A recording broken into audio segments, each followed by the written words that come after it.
आपने प्रश्नावली 1.1 की और आज आपको प्रश्नावली 1.2 कराने जा रहे हैं। क्वेश्चन नंबर 1 है बच्चों, निम्नलिखित संख्याओं को अभाज्य गुणनखंडों के गुणनफल के रूप में व्यक्त कीजिए।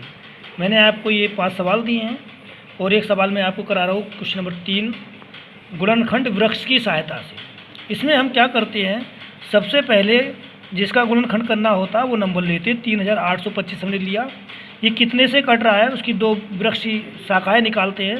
पहली शाखा 3 से हमने काटी और जितना हमारे पास आया, मान लीजिए 1275 आया, फिर 1275 को फिर हमने 3 से काटा, फिर 425 आया, फिर 5 से काटा, फिर 85 आया, 5 से काटा हमने 17 आया।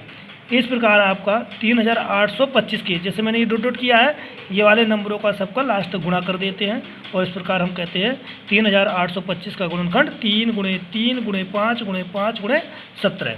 सभी खंड अपने से कीजिए। क्वेश्चन नंबर 2 है, पूर्णांकों के निम्नलिखित युग्मों में HCF और LCM ज्ञात कीजिए और जांच कीजिए कि संख्याओं का जो गुणनफल होता है वो HCF × LCM के बराबर होता है, जो बच्चों मैंने आपको कक्षा 9th में सूत्र भी बताया था। इसमें भी मैंने 3 भाग दिए, एक भाग कर रहा हूँ। देखिए दूसरा भाग है 510 और 92 का। तो हम इनके दोनों के जैसे हमने पहले वृक्ष की सहायता से गुणनखंड किए थे, उसी प्रकार इसमें भी दोनों के गुणनखंड करते हैं। जैसे हमने 510 के किए और 92 के किए।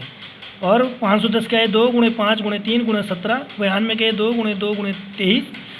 HCF दोनों में मैंने पहले भी आपको बताया, जो कॉमन होता है वो HCF होता है, और LCM जो दोनों में कॉमन होता है वो, और बाकी पहले वाली संख्या के सभी गुणनखंड और बाकी बचे दूसरी वाली संख्या के गुणनखंडों का सबका गुणनफल करके हमारे पास उसका LCM प्राप्त हो जाता है, जो 23,460 आया।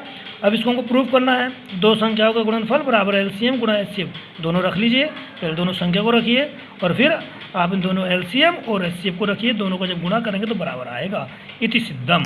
और इसके बाकी के सवाल आप करिए, सब इसी तरह से है। कल पढ़ाएंगे आपको प्रश्नावली 1.3। धन्यवाद।